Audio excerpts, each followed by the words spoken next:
आज लेक्चर के इस सेगमेंट में हम बात कर रहे हैं कि कैसे किसी वेक्टर क्वांटिटी को वेक्टर फॉर्म में लिखते हैं।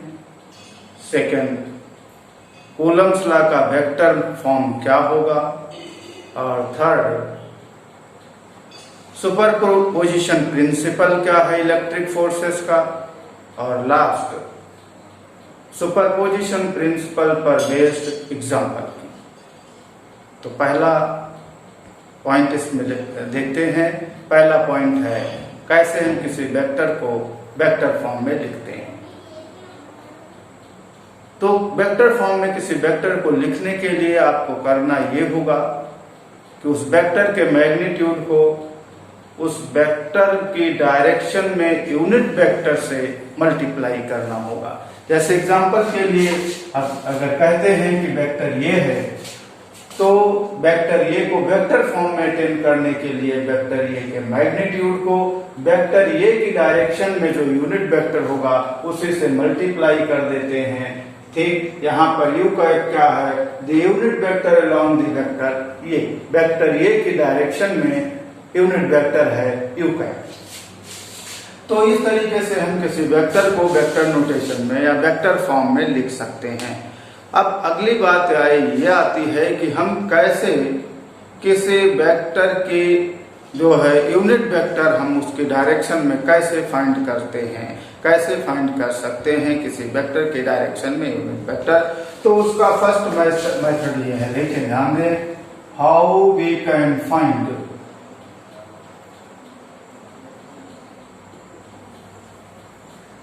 The unit vector. Unit vector हम कैसे फाइंड कर सकते हैं। तो पहला मेथड तो ये है कि अगर आपको किसी डायरेक्शन में यूनिट वेक्टर चाहिए तो उस डायरेक्शन में किसी भी वेक्टर को अगर हम उसी वेक्टर के मैग्नीट्यूड से डिवाइड कर दें तो हमें उस डायरेक्शन में यूनिट वेक्टर फाइंड हो जाएगा। जैसे एग्जांपल के लिए हमने कहा कि if vector A and vector B are in same direction, अगर ये दोनों सेम डायरेक्शन में हैं तो ऐसे में यूनिट वेक्टर जो होगा, unit vector in the direction of vector A equal to vector B upon magnitude of vector B. Clear. देखिए, मैं इस कंफ्यूजन को हटाना चाहता हूं, वो ये कि आपने ये अभी तक बुक्स में पढ़ रखा है कि A cap equal to vector A upon A, यानी वेक्टर ए की डायरेक्शन में यूनिट वेक्टर जो होगा वो वेक्टर ए को वेक्टर ए के मैग्नीट्यूड से डिवाइड करने से अटेन होगा। जबकि ऐसा तो होगा ही, साथ साथ आप ये भी कर सकते हो, जैसे मैंने ये एग्जांपल लिया कि वेक्टर ए और वेक्टर बी दोनों एक ही डायरेक्शन में हैं, तो यूनिट वेक्टर वेक्टर ए की डायरेक्शन में जो होगा वो वेक्टर बी अपॉन बी भी होगा। ठीक, तो इस तरीके से हम यूनिट वेक्टर किसी गिवन वेक्टर की डायरेक्शन में फाइंड कर सकते हैं। ये था फर्स्ट मेथड, ये फर्स्ट मेथड था। अब सेकंड मेथड क्या होगा जो आपके अभी हम इसके बाद में डिस्कस करेंगे, कूलम्स लॉ वेक्टर फॉर्म में उसमें बहुत यूज किया जाएगा सेकंड वाला मेथड। उसमें ये कहा गया कि भाई अगर सपोज कर लेते हैं कि दो पॉइंट्स हैं, एक पॉइंट है P और दूसरा पॉइंट है ये Q, और हम चाहते हैं P से Q की डायरेक्शन में यूनिट वेक्टर। हाँ, इन P और Q के अबाउट हमें ये पता है कि इनके कोऑर्डिनेट्स क्या हैं। जैसे सपोज कर लिया कि P का जो कोऑर्डिनेट है वो x1 y1 z1 है, और जो पॉइंट Q है इसका कोऑर्डिनेट है x2 y2 z2। तो ऐसे सिचुएशन में हम चाहते ये हैं कि इस डायरेक्शन में यूनिट वेक्टर कैसे फाइंड हो। तो उसका क्या तरीका होगा, उसका एक बहुत इजी मेथड है। तो देखिए, मैं डायरेक्ट इसको लिख दे रहा हूं, इसको डायरेक्टली आप भी लर्न कर लें। Unit vector in the direction of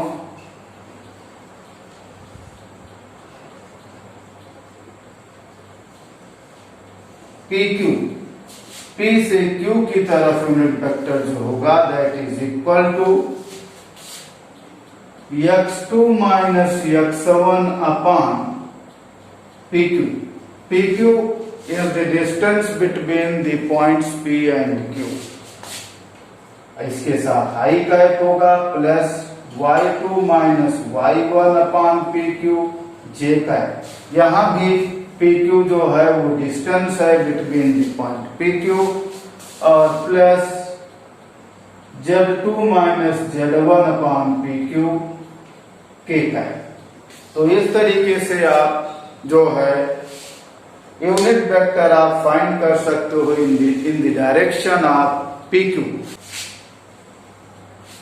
देखिए अगर हम ऐसे ही यूनिट वेक्टर फाइंड करना चाहते हैं, यूनिट वेक्टर अलोंग QP, तो अब ऐसे में जो होगा ये इक्वल टू वो होगा x1 minus x2 upon P Q I का plus y1 minus y2 upon P Q J का plus z1 minus z2 upon P Q K का। तो ये इस तरीके से हम यूनिट वेक्टर को फाइंड कर सकते हैं और हम यूनिट वेक्टर फाइंड करके किसी भी वेक्टर को वेक्टर फॉर्म में लिख सकते हैं। नेक्स्ट टॉपिक है Coulomb's law in vector form. Suppose कर लेते हैं दो चार्जेस है Q1 है Q2 है और वो कुछ डिस्टेंसेस पर प्लेस किए गए हैं। फर्स्ट चार्ज है Q1 और नेक्स्ट चार्ज है Q2 और इनके हमें पोजीशन कोऑर्डिनेट पता है। Q1 का पोजीशन कोऑर्डिनेट है x1 y1 z1 और ये Q2 का पोजीशन कोऑर्डिनेट है x2 y2 z2। अब अगर हम ये कंसीडर कर लें कि ये दोनों चार्जेस पॉजिटिव नेचर के हैं तो इन दोनों के बिटवीन रिपल्सन फोर्स एक्ट करेगा और रिपल्सन फोर्स हम जरा रिप्रेजेंट करते हैं। ये सेकेंड चार्ज पर फोर्स है due to the first charge और हम इसे F21 लिख रहे हैं वेक्टर F21 और ये फर्स्ट चार्ज पर फोर्स है जो सेकंड चार्ज अप्लाई कर रहा है, यह है वेक्टर F12। कूलम्स लॉ के अकॉर्डिंग इनका मैग्नीट्यूड्स हम फाइंड कर चुके हैं, चाहे वो F21 हो या वेक्टर F12 हो, यानी दोनों के मैग्नीट्यूड्स तो इक्वल ही होंगे।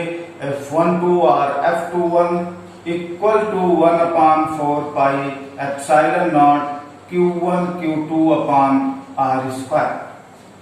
अब हमें अगर इनकी डायरेक्शन में यूनिट वेक्टर फाइंड हो जाए तो हम इजीली इन्हें वेक्टर फॉर्म में लिख पाएंगे। तो अब हम देखते हैं वेक्टर F12 की डायरेक्शन में यूनिट वेक्टर, ठीक, यूनिट वेक्टर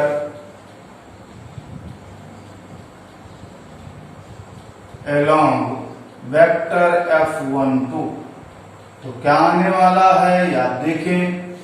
F12 की डायरेक्शन लेफ्टवर्ड है तो हमें लेफ्टवर्ड डायरेक्शन में यूनिट वेक्टर चाहिए तो क्या लिखेंगे, अभी आप सीख चुके हो क्या लिखना होगा, x1 माइनस x2 अपॉन इन दोनों के बिटवीन जो डिस्टेंस होगी वो डिस्टेंस अभी मैं लिख दे रहा हूं, ये क्या होगी, सपोज कर ले रहा हूं ये r है तो अपॉन में r और i का plus y2 minus y1 minus y2 upon r j का plus z1 minus z2 upon r k का।